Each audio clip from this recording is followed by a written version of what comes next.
ఇంట్లో కూర్చుని ఇంగ్లీష్ నేర్చుకోవాలనుకుంటున్నారా? అయితే వెంటనే మా స్పోకెన్ ఇంగ్లీష్ క్లాసెస్‌కి కాల్ చేయండి.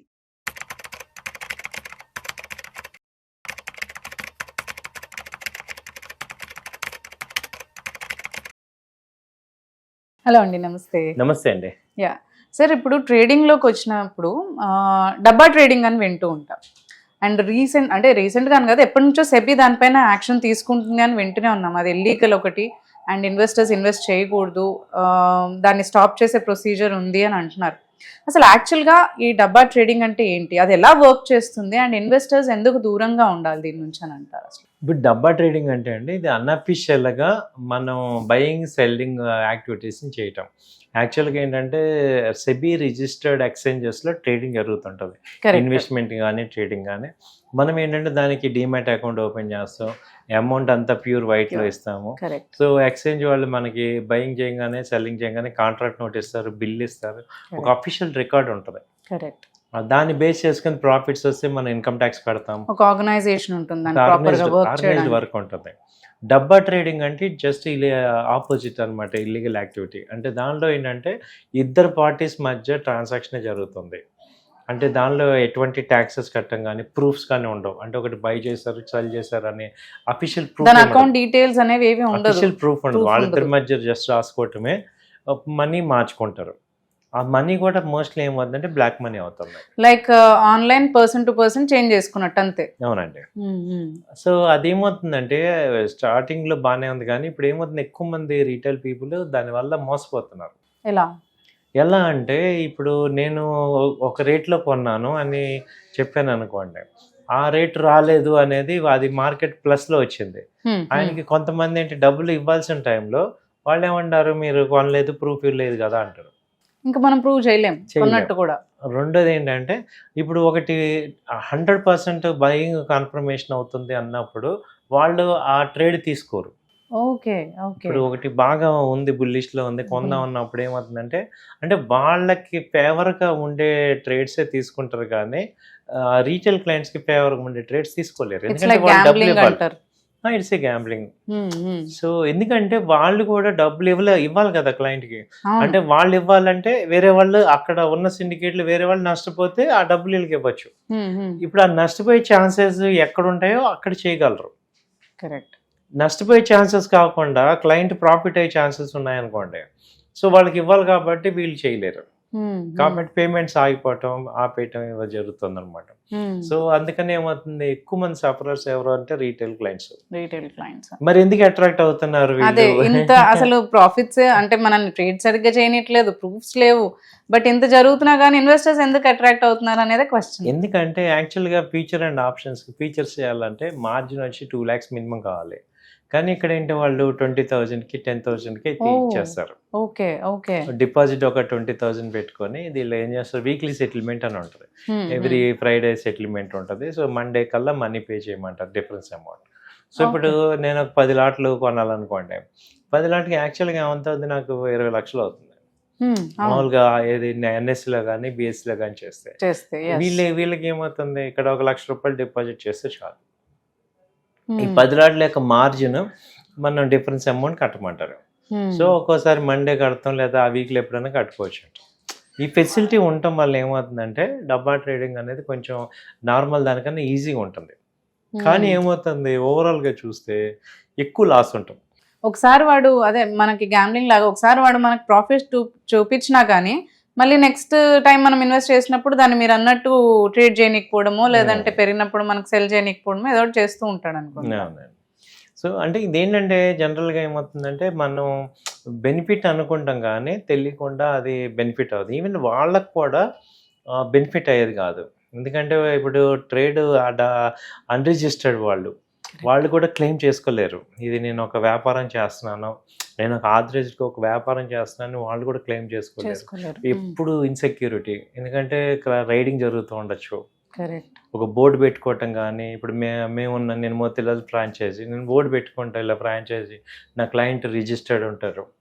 సో అంత వాళ్ళకి జరిగిన ఇన్ పర్సన్ వచ్చి వాళ్ళు యాక్చువల్గా ఉంటుంది. ఇప్పుడు నాకు ఇప్పుడు కాంట్రాక్ట్ నోట్ అడిగిన ఇస్తాము, ప్రాఫిట్ ఎంత ఉంది ఇస్తాము, ఇది వాళ్ళ దగ్గర ఉండదు.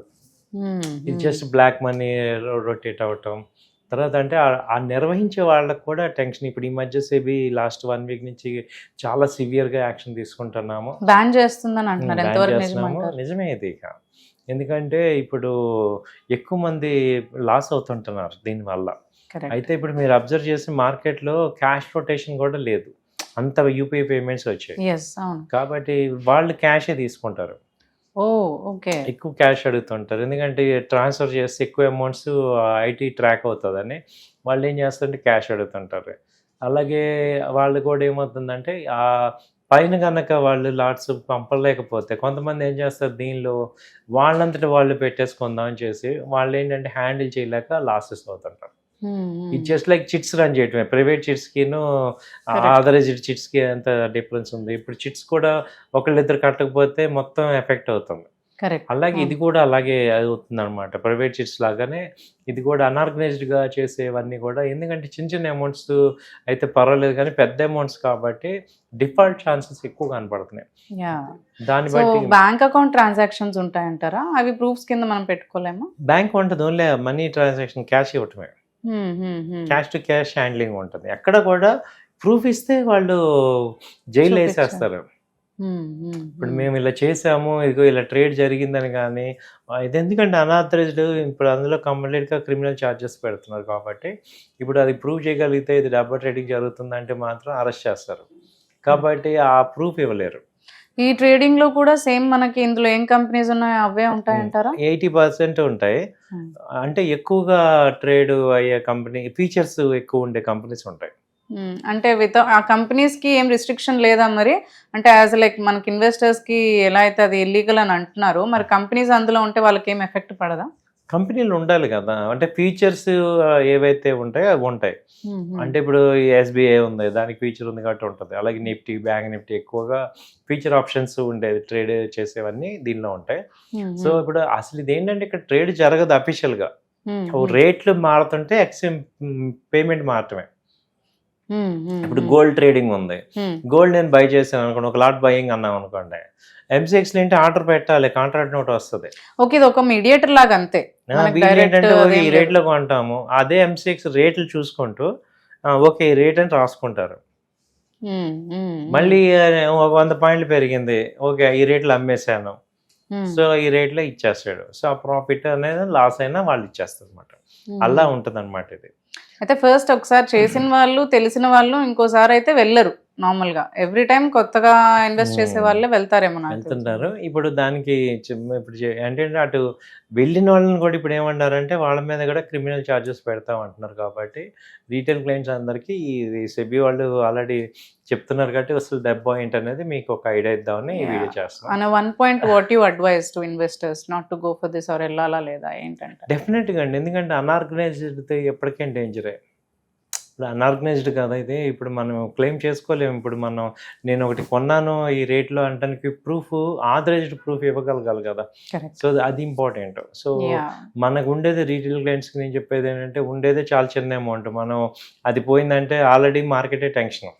కాబట్టి ఇంకా టెన్షన్ యాక్టివిటీస్ చేసే కన్నా ఆథరైజ్డ్ వాటిలో చేయడం బెటర్. ఈ మార్జిన్ అమౌంట్స్ తక్కువ వస్తున్నాయని కానీ, లేదంటే ట్యాక్స్ రేట్స్ లేవని చెప్పేసి అట్రాక్ట్ అవ్వకుండా కొంచెం మనకి రిస్క్ ఎక్కువ ఉన్నా కానీ, అంటే ఈ అమౌంట్స్ ఎక్కువ పెట్టుకున్నా కానీ సేఫ్ గా ఇన్వెస్ట్ చేసుకుంటే బెటర్ అంటారు. ఇంకోటి ఏంటంటే ఇప్పుడు ట్యాక్స్ పాయింట్లో నేను చెప్పేది, ట్యాక్స్ మీరు అర్థం చేసుకోవాల్సింది ఏంటంటే మన క్యాపిటల్లో ఇవ్వట్లేదు, మనకి ప్రాఫిట్ వస్తే ట్యాక్స్ కడతాను. నా క్యాపిటల్లో ఇన్వెస్ట్ చేయాలి. ఇప్పుడు నేను ఇన్వెస్ట్మెంట్ కి మీద ట్యాక్స్ కట్టట్లేదు కదా, ప్రాఫిట్ వస్తే కడతాం. సో ప్రాఫిట్ అనేది డిరైవ్డ్ ప్రొడక్ట్ కాబట్టి మనకి ప్రాఫిట్ వస్తే కడతాం, ఈ లాస్ వస్తే కట్టం ట్యాక్స్. కాబట్టి మనకి అది మన కష్టం కాదు కదా, మన ఇన్వెస్ట్మెంట్ డెసిషన్ వస్తే కడతాం. దానివల్ల ఒక రకంగా హెల్ప్ చేసినట్టే గవర్నమెంట్కి కానీ అందరికీ. సో కాబట్టి స్టాక్ మార్కెట్లో ట్యాక్స్ అంటాం కానీ ప్రాఫిట్ అరైవ్ అయితే కదా కట్టేది. సో ప్రాఫిట్ వచ్చినప్పుడు ఏముంది, కట్టడానికి ప్రాబ్లం ఏముంది, లేదు కదా. మనం ఒక అఫీషియల్గా చూసుకుంటే మీకు అక్కడ క్లెయిమ్ చేసుకోవచ్చు మళ్ళీ. సో ఇది ఒక సజెషన్ అందరికీ ఏంటంటే ఇటు సైడ్ ఆథరైజ్డ్గా మనం రావడం బెటర్. కరెక్ట్. ఇలాంటి వాటికి వెళ్ళకుండా సేఫ్గా చేసుకోవడం better. Thank you so much అండి.